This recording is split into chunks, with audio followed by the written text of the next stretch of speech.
大家好，欢迎来到露天电影院，我是吉利波。今天我们来聊聊杰克·杰伦哈尔主演的新片《无罪之罪》。杰克·杰伦哈尔刚刚从3月份播出的《新威龙杀阵》中例行殴打了一群暴力白痴后，带着一身的腱子肉赶往芝加哥州检察院报道，在一大堆床戏中让这身漂亮的肌肉展露无遗，一点都没浪费。本剧烂番茄影评人评分77分，观众评分86分。我们先回顾一下剧情。故事要从芝加哥州检察院的副检察长萨维奇讲起。他刚刚把一个凶案的嫌疑人定罪并成功送入监狱，正在和家人一起享受快乐时光，忽然一个电话打断了这个平静。又一起凶杀案发生了，杀人手段和上一起如出一辙，而死者是萨维奇手下的女检察官卡洛琳。总检察长雷蒙德面临连任竞选在即，他希望尽快破案，以免影响自己的连任，于是把案件交给了最信任的副检察长萨维奇，这让其他人怨气重生。第一起案件的死者邦尼是个妓女，凶手用几克毒品就将她骗入汽车旅馆的一间廉价房间里，折磨得死去活来，最后反绑了3天，直至死亡。负责这起案件的正是卡洛琳。萨维奇作为卡洛琳的上司，也参与了整个案件的审理。没想到刚把罪犯送入州监狱，卡洛琳就被谋杀了，而且她的死状与邦尼一模一样。唯一不同的是，邦尼死于心脏被刀扎破，而卡洛琳是头部遭到壁炉的铜火棍重创。杀死邦尼的凶手正在监狱服刑，把他送进去的正是检察官卡洛琳和萨维奇，这是多么讽刺的事实。萨维奇来到伊里诺斯监狱，希望找到一点线索。被判处终身监禁的罪犯利亚姆·雷诺兹对这个消息感到很平静，他冷眼旁观地看着萨维奇，全然一副落井下石的样子。虽然他看起来态度冷漠，但萨维奇知道他的内心一定非常解恨，因为在法庭宣判的那一刻，利亚姆·雷诺兹曾经愤怒地挣扎着丢下一句话，认为自己是被诬陷的，而诬陷自己的人就坐在原告席，也就是指萨维奇和卡洛琳。这一幕让萨维奇夜不能寐，接连2起命案令芝加哥市陷入恐慌。第2起死者还是个检察官，这间接地显示出警方的无能。绰号拖延狂的德拉瓜迪亚，简称瓜哥，在记者面前肆意渲染这种情绪。他故意把没能接手这个案子的不满变现成对总检察长和副检察长的抱怨，并不懈余力地在末尾提醒市民积极投票，暗示大家把票投给自己，赤裸裸的派系斗争。萨维奇在卡洛琳的葬礼上才知道，卡洛琳和前夫有个儿子，他很吃惊自己到现在才知道这件事儿。按照案件的例行公事，他走访了卡洛琳的前夫家。卡洛琳的前夫对萨维奇的到访很冷漠，勉为其难地请进门。在有些昏暗的小屋里，他表示自己和卡洛琳离婚9年了，这期间两人互不来往。离婚原因就是卡洛琳对工作的全情投入已经容不下半分家庭生活。卡洛琳的儿子名叫迈克尔，男孩显得很忧郁，破碎的家庭总是让孩子感到自卑和愤怒，也许这是单亲家庭的通病吧。萨维奇并没有太多想。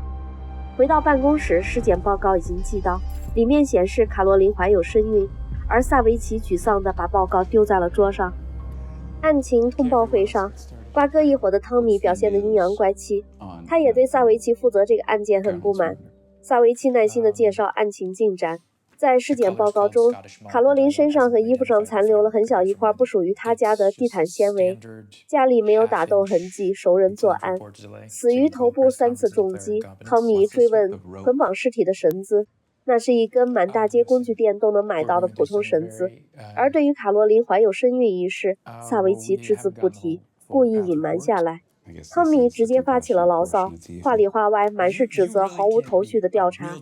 会后，萨维奇希望和汤米化解互相的误解，但汤米一副不留情面的样子，直接激怒了萨维奇。萨维奇对汤姆的挑衅大发雷霆，可惜对方一脸不屑地转身走开，满满的挫败感包围着萨维奇。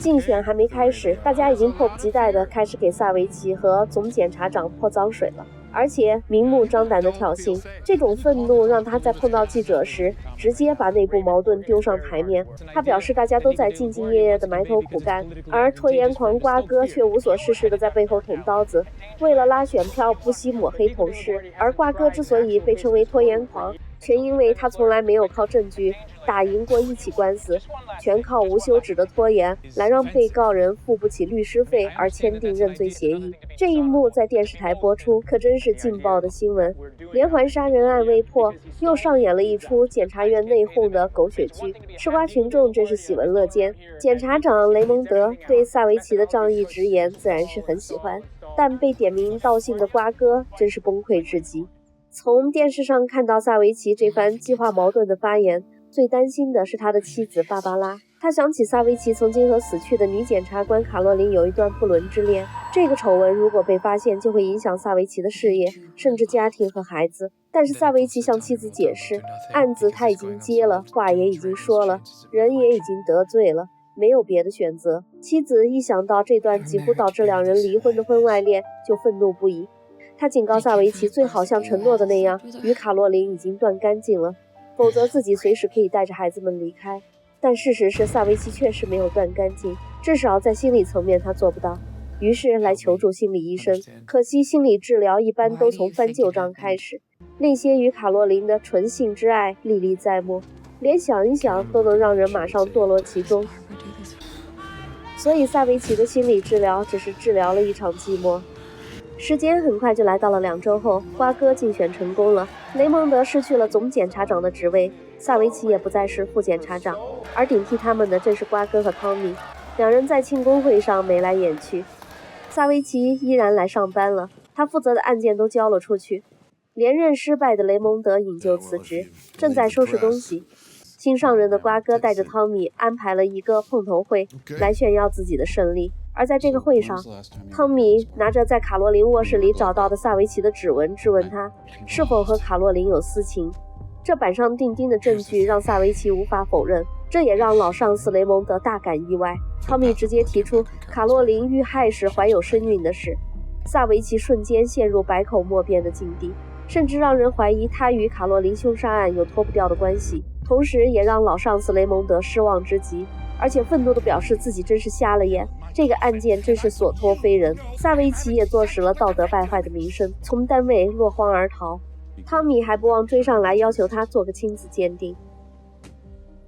一回到家，萨维奇就决定向妻子坦白，如果亲子鉴定的结果与自己有关，那么妻子迟早也是要知道这件事儿的。他尴尬地解释，这份1年前就应该结束的婚外情，又在几个月前死灰复燃了一轮。看着芭芭拉脸上浮现出的失望和难过，萨维奇羞愧难当。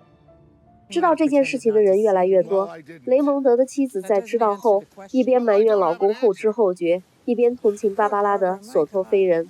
芭芭拉的冷战又开始了。萨维奇重新翻出邦尼案的证据卷宗，来逃避眼前的困境。然而这一翻就翻出了邦尼案中死者邦尼身上除了已定罪的凶手外，还有一个未知的精液。萨维奇质问尸检官，两人差点打起来。对方坚称这份报告卡洛琳都知道，而且卡洛琳还要求以样本损坏为由停止继续检查这份未知的精液。萨维奇拨通了负责侦查此案的罗德里格警官的电话，结果一直没人接。回到家，全家人正等着他一起晚餐。刚坐下来，芭芭拉就向孩子宣布他们的父亲有事要公布。萨维奇毫无心理准备地被推到了孩子面前。芭芭拉说的没错，当面亲口承认总比让孩子从电视上或者同学口中知道的强。他坦白地说着自己的婚外情，作为父亲的威信荡然无存。孩子们错愕之后就是愤然离席。在楼下听着妻子安慰孩子们的话，萨维奇坐在台阶上哭得像个孩子。但即便如此，他还是会想到和卡洛琳的翻云覆雨，那种来自原始的冲动无孔不入，让理性道德变得苍白而脆弱，让他陷入无论做什么选择结果都是懊悔和遗憾的困境。不管女儿愤怒的质问还是儿子愤怒的宣泄，在这个微暗的清晨，街坊四邻和全家人都被鸣着刺耳警笛的警车吵醒。拿着搜查令的警员进屋开始搜查证据。看来萨维奇已经正式成为凶杀案的怀疑对象了。看着全家人惶恐的表情，萨维奇怒不可遏地来到检察院办公室，把汤米从办公室喊出来质问他，难道非要让警察在凌晨当着孩子的面来家里搜查吗？非要用这种卑鄙的手段来排除异己？瓜哥笑里藏刀的让萨维奇马上滚出去，因为他已经被停职了。他在这里质问汤米，完全可以被视为威胁公职人员。事到如今，萨维奇已经看出对方正在合理合法的公报私仇，而自己毫无还手之力。瓜哥在案情发布会上表示，自己不会包庇任何对女性的暴力行为。意有所指，前任雷蒙德对手下萨维奇的所作所为是心知肚明的包庇，这可把雷蒙德和妻子洛兰气坏了，却没想到萨维奇在这个时候上门来找。洛兰强压着想往他脸上吐口水的愤怒，把他放进了家。萨维奇告诉老上司，自己很快会被收监，并正式成为嫌疑犯，因为被警方收走的笔记本上有大量和卡罗琳肉麻的 email、日记等等记录，加上自己在卡罗琳家留下的那些痕迹证据，想要洗脱罪名非常困难，所以他来找雷蒙德的目的是想请他为自己做辩护律师。老上司一听，差点没跳起来给他一拳，见过无耻的，没见过这么无耻的。罔顾信任把案子搞砸了，害得自己连任落选，辞职，瞒着自己和下属搞婚外恋，这些劣迹斑斑，还好意思上门求帮忙，于是给了他一个冷冷的臭脸。萨维奇完全没想到自己会因为一个婚外恋直接导致众叛亲离，当然这不是一个婚外恋的问题，而是关乎忠诚与背叛的报应。绝望的萨维奇再次拨通罗德里格警官的电话，这次终于拨通了，他绝望地哀求对方帮他再去一趟州监狱。这一次，萨维奇向利亚姆·雷诺兹提出，如果对方能够提供新的证据，那么可以换取减刑或者无罪开释。但利亚姆隔着玻璃看着以普通探视身份出现在眼前的检察官，满眼尽是嘲讽和幸灾乐祸。萨维奇再次无功而返。回到车上，他请求罗姐能够帮助自己寻找证据。罗姐表示，这个案子已经不归自己管了。看着崩溃绝望的老熟人，罗姐同情心泛滥地同意尽可能地帮助萨维奇查案，前提是萨维奇不能再有所隐瞒，必须知无不言。很快，萨维奇就在家里被警察逮捕了。从检察官到囚犯，只隔了一场婚外恋。这个天天穿着体面给嫌疑犯定罪的检察官，开始亲身体验嫌疑犯的经历。欣慰的是，当他走上法庭，老上司雷蒙德站在律师座位前。他之所以接受这个请求，不仅仅是因为他相信萨维奇不可能杀人，更重要的是，他不能接受就这么背负莫须有的骂名，以失败者的身份灰溜溜地离开工作了一辈子的岗位，这不公平。讨回公平的方式就是帮助萨维奇做无罪辩护，用胜利来给瓜哥一伙一个大耳光。所以当瓜哥提出庭前合议时，雷蒙德直接拒绝，并要求直接开庭。法官看着原告席和被告席的一堆熟人，鉴于这起案件本身的热度已经很高，他提醒双方不要再搞任何宣传活动，特别是喜欢出风头开发布会的瓜哥。同时借着辩方律师雷蒙德的话，他肯定了萨维奇就任检察官工作时的成就，并同意保释。参加旁听的孩子们听到法官对父亲的褒奖，一个个面露自豪。被保释回家的萨维奇和家人坐在一起，经历了艰难的一家人很珍惜能在一起的时刻。可就在这时，萨维奇的手机接到了一个未知短信，短信内容直指萨维奇就在案发现场。好的，本剧前2集剧情就介绍到这里。本剧改编自斯科特·图罗1987年出版的同名畅销书，该书在1990年被改编成一部同名的热销电影，主演是哈里森·福特。哈里森·福特所饰演的萨维奇是一个内敛且有些神秘色彩的人物，而杰克·杰伦哈尔的演绎更像一个性感的爱家男人，认真负责的公务员。随着故事的推进，隐藏在这个完美好男人的形象下的，却是一个情绪化、瞒着妻子和信任自己的上司，沉迷于和女下属性关系的问题男人。当他的婚外恋被谋杀案一步步推上水面时，他时不时表现出来的暴躁情绪以及严重的诚信问题，让我开始怀疑他与凶案真的有关系。但这种想法仅仅闪过几秒，就被杰伦哈尔的精湛演技所扭转，马上让人觉得萨维奇虽然有道德问题，但他看起来并不是那么坏的人，转而坚定地认为他很可能真的是被冤枉了。这种被剧情完全控制的状态，不仅仅来自于杰伦哈尔的精彩表演，还有露丝内加饰演的萨维奇的妻子芭芭拉。在剧中，当她意识到丈夫不仅出轨，还谎话连天时，她努力地控制着情绪，维护家庭和照顾孩子的感受的那种倔强和无力感被拿捏得非常到位。还有比尔·坎普饰演的老上司雷蒙德，欧蒂·法格本饰演的瓜哥，诺玛·杜姆兹维尼饰演的法官都表现得非常出色。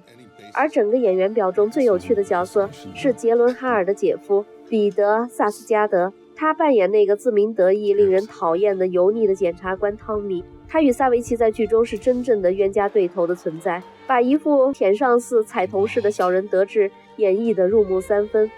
本剧的主要编剧是编剧过《大小谎言》《甜心俏佳人》等大量优秀剧集的大卫·爱德华·凯利，导演是格雷格·艾坦尼斯。他执导的《龙之家族》、越狱系列、迷失、豪斯医生等等一些脍炙人口的剧集，让人无法不对这部无罪之罪充满了期待。好的，本集我们就聊这么多，更多精彩我们下期继续。谢谢大家光临露天电影院，欢迎大家点赞关注，并在留言区与我们交流互动，我们下期见。